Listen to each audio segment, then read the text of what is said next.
Scientists found something in your DNA that shouldn't exist. Genetic sequences that don't match anything we've ever seen. Not from Neanderthals. Not from any known ancestor, just there. Sitting in your genome like a message written in a language we don't understand. In 2021, researchers analyzing DNA from populations across Asia discovered something that stopped them cold. Between 1 and 3% of the human genome in certain populations didn't match any known species on Earth. Not extinct hominins we'd already cataloged, not contamination from lab equipment, real genetic material passed down through thousands of generations from something we can't identify. And here's what makes this even stranger. This mystery DNA isn't evenly distributed. It shows up most prominently in populations across Southeast Asia, Papua New Guinea, and the Pacific Islands. The same regions where ancient human migration routes converge. The same places where multiple hominin species once lived side by side. The discovery raises questions that rewrite everything we thought we knew about human origins.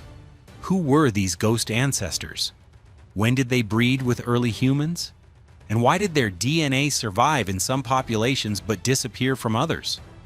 If you're enjoying this investigation into one of genetics' biggest mysteries, hit subscribe. I cover breakthroughs in human origins and evolutionary science every week. To understand how scientists found DNA that doesn't match anything on Earth, we need to go back to how genetic analysis actually works. When researchers sequence your genome, they're essentially reading 3 billion letters of genetic code. They compare those letters to reference databases containing DNA from thousands of species, living and extinct. Most of your genome matches known sources. Roughly 98.8% of human DNA is identical across all modern humans. We share about 99% of our DNA with chimpanzees. We carry fragments from Neanderthals, typically 1 to 4% in people of European and Asian descent. We have traces of Denisovans, another extinct hominin species discovered through DNA analysis. But then there are these other fragments, sections of code that algorithms flag as different, too different to be random mutations, too structured to be junk DNA, too ancient to be recent acquisitions. These sequences show all the hallmarks of being inherited from an archaic hominin population, but they don't match any species in our databases. The breakthrough came from a research team at the University of California, Berkeley, working with collaborators across 12 countries. They weren't looking for mystery DNA. They were mapping the genetic diversity of human populations across island Southeast Asia to understand ancient migration patterns. The team collected DNA samples from indigenous populations in the Philippines, Papua New Guinea, Indonesia, and dozens of smaller Pacific islands. They were building on previous work that had identified Denisovan DNA in these same populations, trying to map exactly when and where early humans interbred with Denisovans. But when they ran the computational analysis, something didn't add up. The algorithms kept flagging genetic segments that looked archaic, meaning they came from interbreeding with extinct hominin species, but the sequences didn't match Denisovans. They didn't match Neanderthals. They didn't match any hominin DNA in the reference database. At first, researchers assumed they'd found a new Denisovan lineage. Denisovans themselves were only discovered in 2010, identified entirely through DNA, extracted from a finger bone found in a Siberian cave. We've never found a complete Denisovan skeleton. Everything we know about them comes from genetic analysis and a handful of bone fragments. So finding a previously unknown Denisovan population wouldn't be shocking. But the more the team analyzed these mystery sequences, the less they looked like Denisovans. The genetic distance was too great. These sequences diverged from the Denisovan line hundreds of thousands of years earlier. The researchers named this mystery population the Denisovan-like archaic hominin, or DLAH for short. But that name is misleading. DLAH-DNA is as different from Denisovans as Denisovans are from Neanderthals. We're talking about a completely separate branch of the human family tree that we've never identified before. The geographic pattern adds another layer of mystery. This DLAH-DNA shows up most strongly in populations from Papua New Guinea and nearby islands. In some Papua New Guinean populations, the proportion of mystery DNA reaches nearly 3% of the genome. That's a massive contribution from an unknown source. Compare that to Neanderthal DNA in Europeans. Most Europeans carry about 2% Neanderthal DNA, the result of interbreeding that happened between 40 and 60,000 years ago. If Papua New Guineans are carrying 3% mystery DNA, that suggests extensive interbreeding with this unknown population. But here's what's truly strange. This mystery DNA doesn't appear in populations just a few hundred miles away. Indigenous Australians, who are closely related to Papua New Guineans and share similar migration histories, show much lower levels of DLAH-DNA. Some Australian Aboriginal populations show almost none. How does a genetic signature this strong appear in one population, but nearly vanish in their closest genetic relatives? The two populations split from a common ancestor only about 37,000 years ago. That's not enough time for 3% of the genome to just disappear through natural selection, unless that DNA was seriously harmful. Yet the DNA persists in Papua New Guinean populations, suggesting it's either neutral or possibly even beneficial. Some of the DLAH sequences sit near genes involved in immune function, brain development, and metabolism. Researchers are now investigating whether this mystery DNA might have helped early humans adapt to the specific diseases and environmental conditions of the New Guinea highlands. The timing of this interbreeding presents another puzzle. Based on the genetic signatures, the interbreeding between modern humans and this mystery population happened relatively recently in evolutionary terms. Probably between 50 and 30,000 years ago. Right around the same time, humans were spreading through Southeast Asia and into the Pacific. That timeline matters because it means this mystery hominin was alive and interbreeding with modern humans long after Neanderthals went extinct in Europe. We're not talking about some ancient relic population that vanished hundreds of thousands of years ago. This species was around during the Upper Paleolithic, the period when modern humans were developing sophisticated tools, art, and symbolic thinking. Think about what that means. At the same time, Homo sapiens were painting cave art in Indonesia, creating the world's oldest known figurative paintings around 44,000 years ago. They were also encountering and breeding with at least one completely unknown hominin species in the same region. This isn't the first time scientists have found evidence of ghost populations in human DNA. In 2016, researchers identified genetic traces in African populations that suggested interbreeding with an unknown archaic hominin. In 2019, another study found evidence of a separate mystery population that contributed DNA to Denisovans themselves before Denisovans bred with modern humans. But the DLAH discovery is different. The genetic contribution is larger, the geographic pattern is clearer, and the implications are more profound because this interbreeding happened so recently and in a region we thought we understood relatively well. The question everyone wants answered is simple. Who were they? What did this mystery species look like? How did they live? And why haven't we found any fossils? That last question is particularly frustrating. We've found Homo erectus fossils in Java dating back over 1 million years. We've found Homo floresiensis, the so-called hobbit species, on the Indonesian island of Flores. We've found evidence of multiple hominin occupations throughout Southeast Asia spanning hundreds of thousands of years. But we haven't found a single fossil that could represent this DLAH population. Not a jawbone, not a tooth, nothing. Some researchers think we might have already found them, but didn't recognize what we were looking at. Fossil hominin bones from Southeast Asia are notoriously difficult to classify. Many specimens are fragmentary or poorly preserved. Until recently, we couldn't extract usable DNA from fossils in tropical climates because the heat and humidity degrade genetic material too quickly. There are several mysterious fossil finds from Southeast Asia that don't fit neatly into known hominin species. A partial skull from Tampaling Cave in Laos, Strange skeletal remains from Calao Cave in the Philippines. Unusual teeth from multiple sites that show a mix of primitive and modern features. Any of these could potentially represent the DLAH population. But without DNA, which is nearly impossible to extract from fossils in hot, humid climates, we can't confirm the connection. We're left with genetic ghosts and ambiguous bones. The leading theory right now is that the DLAH population was a deeply diverged group of Homo erectus, or a related species that survived in Southeast Asia far longer than we thought possible. Homo erectus first appeared in Africa nearly 2 million years ago and spread across Asia.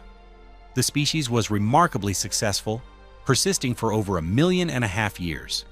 Most textbooks will tell you Homo erectus went extinct around 100,000 years ago. But fossil evidence from Java suggests some populations survived until at least 50,000 years ago, and possibly even later. If pockets of Homo erectus or a closely related species persisted in isolated regions of Southeast Asia, they would have been around when modern humans arrived. Here's the scenario that makes sense based on current evidence. Around 70 to 50,000 years ago, modern humans left Africa and began spreading through Asia.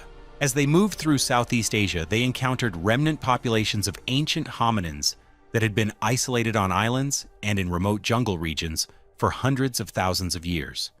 These populations had evolved in isolation, developing unique genetic traits adapted to their specific environments. When modern humans arrived, there was interbreeding. Not necessarily peaceful or consensual, but it happened. The result was hybrid offspring who carried DNA from both modern humans and these ancient populations. Most of this archaic DNA was gradually selected out of the population over thousands of years. Genes that didn't provide advantages or that caused incompatibilities with modern human biology disappeared, but some segments survived, particularly those that provided benefits like disease resistance or metabolic adaptations. The Papua New Guinea highlands present a uniquely challenging environment. Malaria is endemic. The diet is heavily dependent on starchy crops like taro and sweet potato. The high altitude creates physiological stress. If the DLAH DNA helped early humans survive in this specific environment, natural selection would have preserved it. Recent analysis supports this idea. Some of the DLAH genetic segments cluster near immune system genes. Others sit near genes involved in metabolizing plant toxins. These aren't random junk DNA fragments. They're functional sequences that could have provided real survival advantages, but this raises an uncomfortable question. If this mystery DNA was so beneficial, why don't we see it in other populations who moved through the same regions? Why is it concentrated so specifically in Papua New Guinea and a few nearby islands? One possibility is that the DLAH population only existed in this specific geographic area. If they were an isolated remnant population that had survived on what is now the New Guinea landmass, modern humans would have only encountered them when they reached that region. During the last ice age, sea levels were much lower. What is now separate islands of Indonesia, New Guinea, and Australia were connected as a single landmass called Sahul.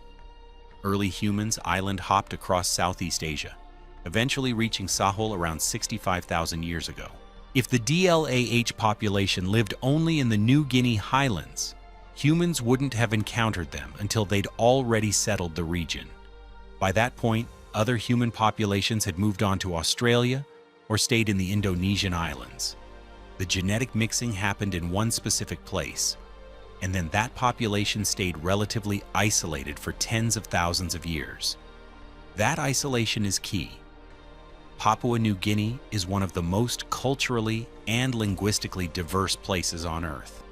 Over 800 languages are spoken across the island, representing about 12% of all human languages. That kind of diversity typically indicates long-term population isolation, with minimal gene flow between groups.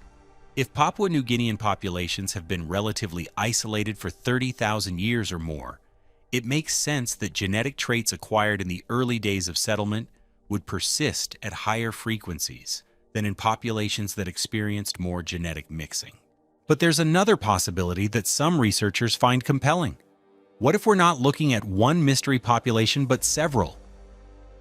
What if the DLAH-DNA represents interbreeding with multiple unknown hominin species across Southeast Asia and the Pacific? This sounds like speculation, but the genetic data actually supports it.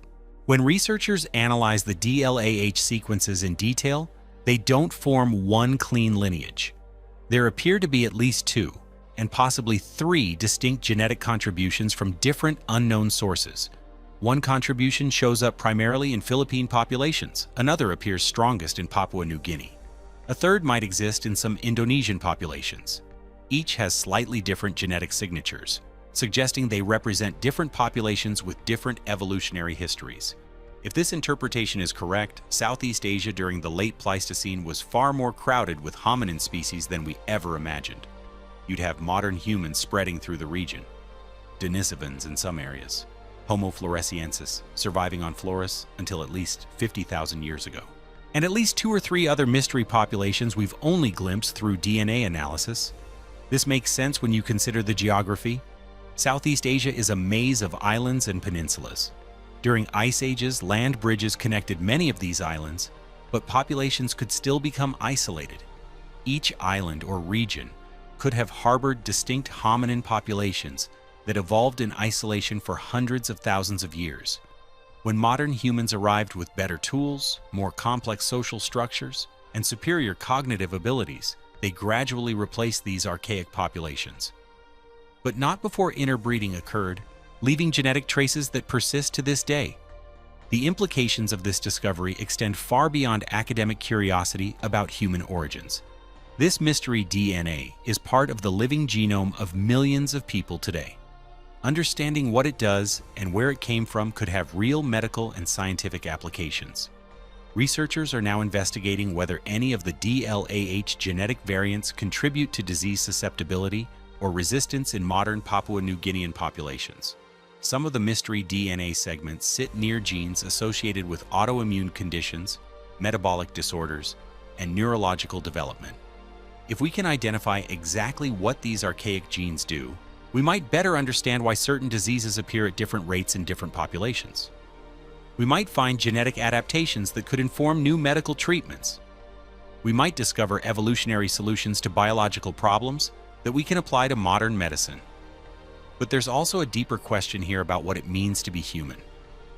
We used to think Homo sapiens evolved in Africa as a distinct species, then spread across the world, replacing all other hominins without significant genetic mixing.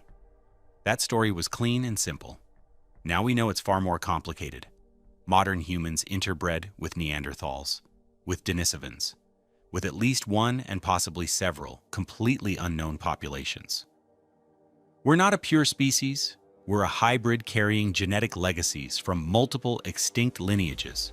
For people of Papua New Guinean descent, this means their genetic heritage includes contributions from a mystery population we can't even name. Their ancestors didn't just replace earlier hominins, they merged with them, creating something new.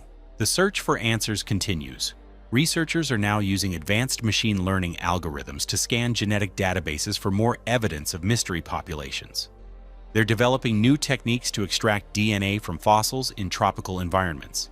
They're expanding genetic sampling to include more indigenous populations who might carry traces of unknown ancestors.